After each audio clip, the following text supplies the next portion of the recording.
Hannoun here in London, England, alongside Audie Attar, manager of the Stars. Audie, how are you? I'm doing well, Farah. Good to see you. Good to see you too. We've got Paul Craig on the docket. He's making his middleweight debut. What was your initial reaction when he talked about wanting to do middleweight? Were you a little bit skeptical? Well, I think Paul was, very smart about the process. He fought Johnny Walker, which is another client of ours, the last fight down in Brazil. And Paul is such an exciting fighter. Of all 16 wins, all of them have been finishes. 13 submissions, 3 knockouts. He always brings it. And at light heavyweight, he's fought some of the best in the world, from Shogun Rua to Jamal Hill to Nikita, with strong wins over all those 3. And I think for him, he had just come off that loss against Johnny and consulted with his team and really thought about what is going to give him the best competitive advantage as a fighter in the UFC to go for a belt. He's ambitious like all top fighters are, and he's one of the best in the world. So he felt, as a light heavyweight, while weigh-in day they weighed the same, but come fight night, looking across, he realized that there was definitely a size discrepancy. So he went back to the drawing board with the team and felt that this was going to be the best move for him to move down to middleweight, and I'm excited for him to show out on Saturday night. Yeah, and he was such a wild card at light heavyweight, like you mentioned. He's got wins over Jamal Hill, Magomed Ankalaev, who's a big player as well, 205, Nikita Krylov. So do you think 205 is behind him, or do you envision he might return there? You can never rule that out for any fighter. I think fighters, nowadays too, always aspire to not only conquer the division they're in, but look to conquer other divisions as well. And as fighters get older, that kind of comes into consideration as well. So you never rule it out, but it really is up to Paul at the end of the day and where he feels the most comfortable. And speaking of light heavyweight, we mentioned Johnny Walker. The title's vacant now, so I know I saw Walker tweet that he wanted to throw his name into the hat. We don't know what the UFC is going to do exactly, but what do you feel like is next for Johnny? Because he's really coming to his own lately. Johnny's definitely a title contender, and the UFC approached us for a fight, and he's dealing with some injuries, minor injuries, but the date didn't make sense for him to jump right back in there, and so I think the UFC is looking to try to book him in October. And now you have Yan versus Pereira, which is an interesting matchup, and Yuri now is obviously still he vacated the belt. Jamal now vacates the belt, but I think Yuri's coming back from an injury, so the interesting thing is, while Johnny definitely deserves consideration, had he taken that fight earlier, I think he would have been right in there. But I do think that they'll look probably to make the winner of Yan versus Pereira versus Yuri for that vacant belt, and then Johnny, hopefully he fights October, and he'll certainly be right there next in line. And so it's exciting times. The light heavyweight division for so long was reigned really by John Jones and Daniel Cormier, and now it's just flooded with a lot of talent and unfortunate injuries as well. That's creating this situation. Talk about some of your other clients, MVP. He's in town. It's been a big story that he's a free agent. He's going to be in attendance for the UFC event. Any talks with the UFC? Is that an option that you see is possible for him?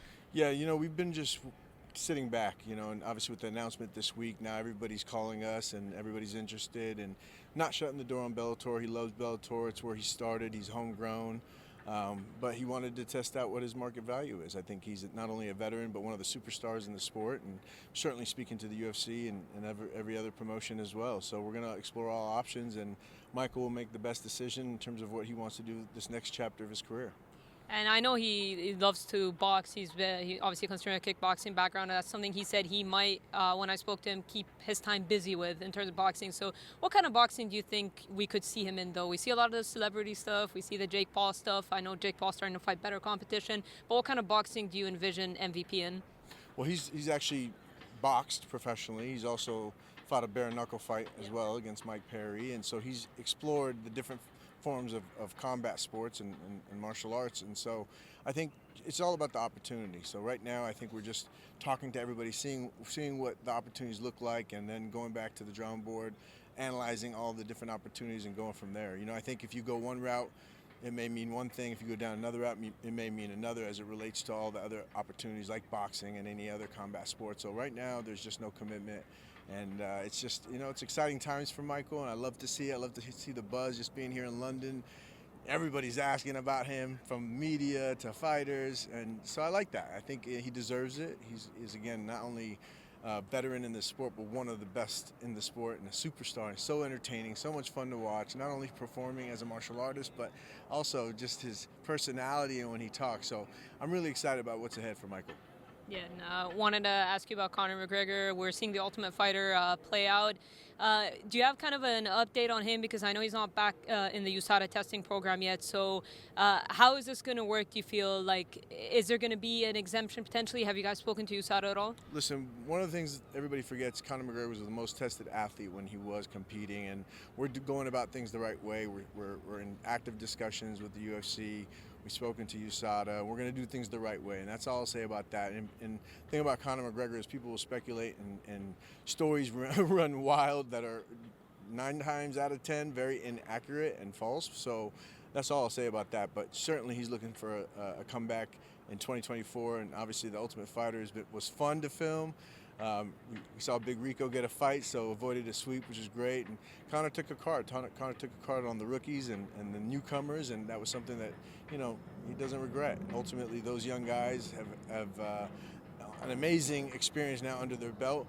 And the veterans who are coming back trying to get another shot at the UFC also, you know, they were once in the UFC and they were cut, and now they have another opportunity to kind of come back. So, but the matchup between Conor and Chandler is really going to be something on its own. So the show is one thing, and then that fight, when it comes to fruition at the beginning of next year, I'm excited about, and I think the fans will be as well. And you mentioned the Chandler fight. A lot of other lightweights seem to keep telling Michael Chandler, you're not going to fight Conor McGregor. Is it? I mean, when you speak to Conor, is that still the matchup for Conor, or do you feel like he could look elsewhere? He always could look elsewhere. And everybody's always doubting him in different ways and criticizing him and being critical. But ultimately, they'll see when he steps into that octagon. And ultimately, I think they could eat their words then. But till then, we're just going to do our thing and, you know, go about it the right way. And he's preparing at the end of the day, and that's the most important thing. So Chandler makes sense, but so do others. But Chandler's who he has his sights set on. Obviously, we did that show knowing that matchup was going to be next. So, yeah. And you mentioned 2024. Is that where you feel the target is? So fans can probably expect first quarter of 2024 for Conor? Listen, I said we can't rule out the end of the year, but I think just in terms of like where we are right now, in terms of the date, it's likely going to be 2024. I think that's what the UFC has their sights set on. So, you know, we'll see kind of exactly when that will be. And he had posted, I think it was today, this morning, back home, like at SVG Ireland. So is that kind of him back in starting a training camp, or has he kind of just been training for past few? I think he's been training, but I think when you see something like that, it should indicate that, okay, we're starting to turn it up, right? And so, yeah. All right, we'll leave it at that. Audie, thank you so much.